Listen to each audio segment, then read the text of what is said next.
आइए उत्तर प्रदेश और बिहार से जुड़ी आज की कुछ महत्वपूर्ण खबरों पर नजर डालते हैं फटाफट अंदाज में।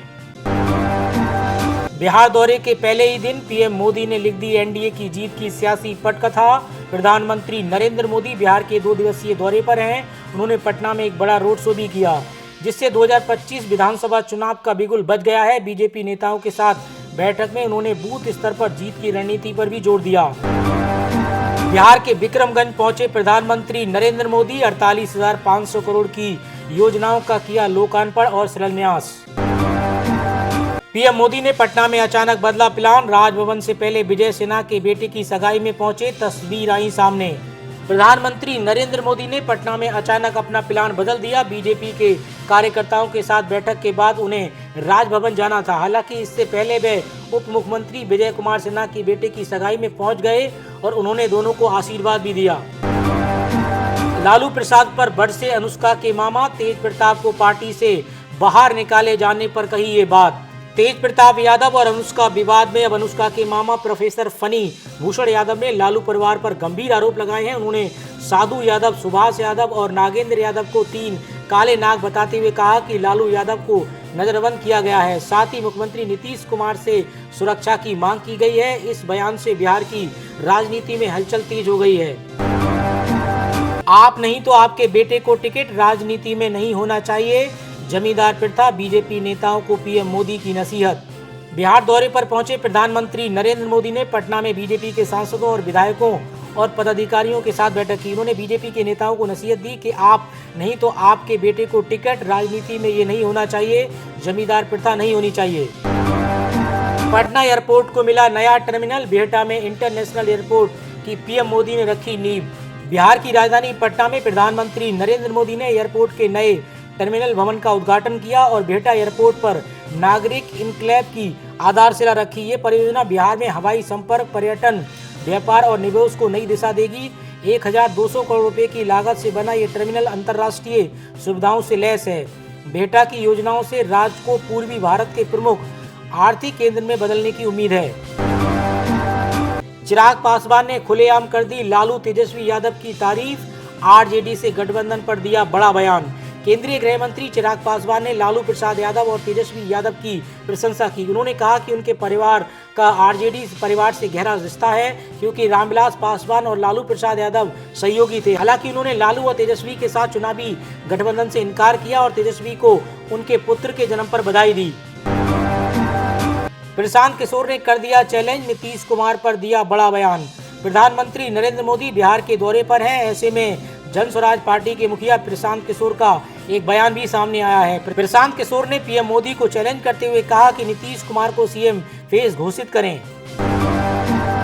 आईपीएल के बाद बिहार में सजेगा क्रिकेट का मेला। मैदान में जलवा बिखेरेंगे वैभव सूर्यवंशी सहित ये दिग्गज क्रिकेटर। बीपीएल यानी बिहार प्रीमियर लीग में ईशान किशन, मुकेश कुमार और आकाशदीप जैसे बिहार के क्रिकेट दिग्गजों के एक मंच पर आने की संभावना है।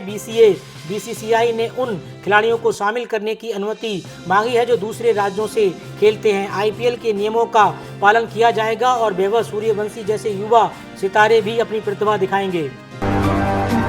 कांग्रेस का मिशन 2027 फ्रंट फुट से राहुल गांधी करेंगे आगाज। उत्तर प्रदेश में विधानसभा चुनाव में भले ही लगभग 2 साल का समय बचा है, लेकिन राजनीतिक पार्टियों ने अपने तौर पर बिसात बिछानी शुरू कर दी है। दशकों से यूपी की राजनीति में हाशिए पर पड़ी कांग्रेस को 2024 के चुनाव में बूस्टर क्या मिला? प्रदेश के नेताओं के बयान और हाव भाव भी बदल गए हैं। पार्टी नए सिरे से संगठन विस्तार, अपने दम पर चुनाव लड़ने की हुंकार भर रही है। इस दिशा में पार्टी के नेतृत्व धीरे धीरे आगे बढ़ते नजर आ रहे हैं। कुछ ही महीने पहले पार्टी ने सभी जिलों के जिलाध्यक्षों को बदलकर पुराने कार्यकर्ताओं पर दाव लगाया है, जिससे कार्यकर्ताओं में एक बार फिर ऊर्जा का संचार किया जा सके। अब पूरे बिहार में जाएंगी यूपी रोडवेज की बसें। बिहार की बसें भी आएंगी प्रदेश। दोनों राज्यों में हुआ समझौता। उत्तर प्रदेश के इस जिले में 48,000 किसानों पर संकट। ई-केवाईसी न कराने से सम्मान निधि की 20वीं किस्त नहीं मिलेगी। मऊ जिले में 48,000 किसानों ने ई-केवाईसी नहीं कराया, जिससे उनकी प्रधानमंत्री किसान सम्मान निधि खतरे में है। उन्हें जून में आने वाली 20वीं किस्त नहीं मिल पाएगी। वहीं गलती से निधि सरेंडर करने वाले किसानों को दोबारा आवेदन का मौका मिलेगा। कृषि विभाग किसानों के डेटा को अपडेट कर रहा है और उप कृषि निदेशक ने ई-KYC कराने की अपील की है। यूपी के सभी 75 जिलों में होगी सिविल डिफेंस यूनिट, शुरू हुई गठन की प्रक्रिया। उत्तर प्रदेश में इस व्यवस्था के लिए सभी जिलों के डिस्ट्रिक्ट मजिस्ट्रेट और कमांडेंट नियंत्रक नियुक्त किया गया है। सभी जिलों के डीएम के माध्यम से सिविल डिफेंस के लिए पदों के सृजन का काम होगा। डीएम सिविल डिफेंस की स्थापना के लिए आवश्यक भूमि चिन्हित करने एवं अन्य प्रशासनिक तैयारियों के लिए मुख्य विकास अधिकारी और अपर जिला अधिकारी वित्त एवं राजस्व को निर्देशित करेंगे। यूपी में हर घर नल योजना के लिए बनी पानी की टंकी ढही, बीजेपी विधायक ने अफसरों पर फोड़ा ठीकरा। उत्तर प्रदेश के सीतापुर में सरकार की बेहदी महत्वाकांक्षी हर घर नल योजना के लिए जल जीवन मिशन के तहत बनी पानी की टंकी गुरुवार दोपहर तेज आवाज के साथ ढह गई। हालांकि घटना में किसी के हताहत होने की खबर नहीं है। घटना महबूबाबाद इलाके के चुनका गांव में हुई। सीतापुर में पानी की टंकी गिरने के एक साल में दूसरी घटना है। 2 महीने पहले गांव ही के पानी की आपूर्ति शुरू करने वाली इस टंकी के निर्माण में 5.31 करोड़ रुपए की लागत से किया गया था। अचानक हुई इस घटना से ग्रामीणों में आक्रोश फैल गया है। उन्होंने आरोप लगाया कि टंकी के निर्माण में घटिया सामग्री का इस्तेमाल किया गया था।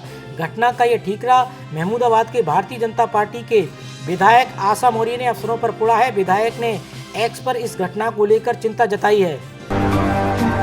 सीएम योगी बोले, सत्ता के लिए इतिहास से गायब कर दिए महापुरुषों के नाम। सालार मसूद गाजी का किया जिक्र। उत्तर प्रदेश के मुख्यमंत्री योगी आदित्यनाथ ने कहा कि सनातन धर्म के लिए लोक माता अहिल्याबाई होलकर द्वारा किए गए कार्य हम सब के लिए एक नई प्रेरणा है।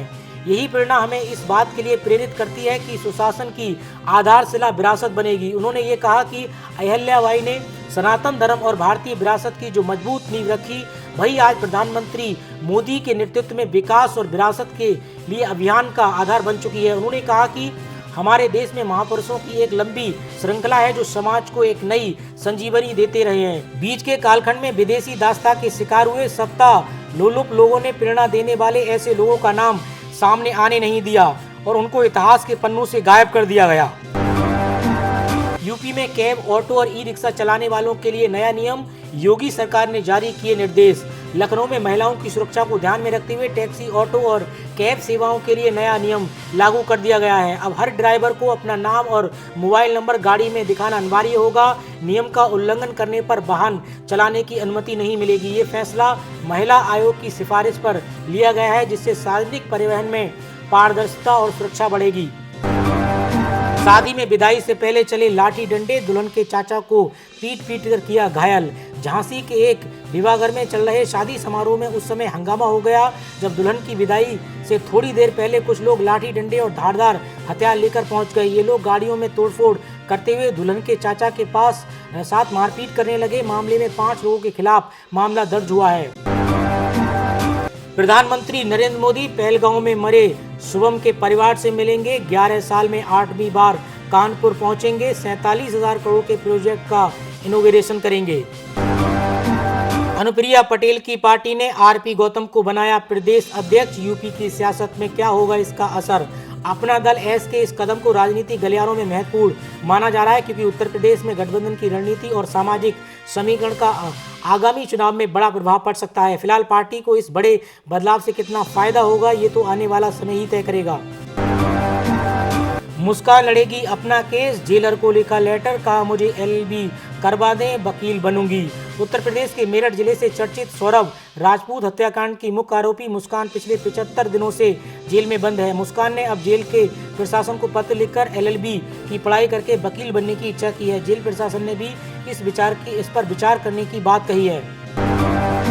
अखिलेश यादव का बीजेपी पर बड़ा हमला, कहा बीजेपी सरकार नौजवान विरोधी झूठे वादों से चल रही है। समाजवादी पार्टी के राष्ट्रीय अध्यक्ष और पूर्व मुख्यमंत्री अखिलेश यादव ने भारतीय जनता पार्टी सरकार पर तीखा हमला बोला है। उन्होंने कहा कि भारतीय जनता पार्टी सरकार पूरी तरीके से नौजवान विरोधी है और अब तक सिर्फ झूठे वादे और छल से युवाओं को भ्रमित करती आई है। अखिलेश यादव ने आरोप लगाया कि भाजपा ने चुनावों के दौरान युवाओं से हर साल 2 करोड़ नौकरियां देने का वादा किया था, लेकिन 11 साल केंद्र और 8 साल प्रदेश में सरकार चलाने के बावजूद वह वादा अधूरा ही रहा।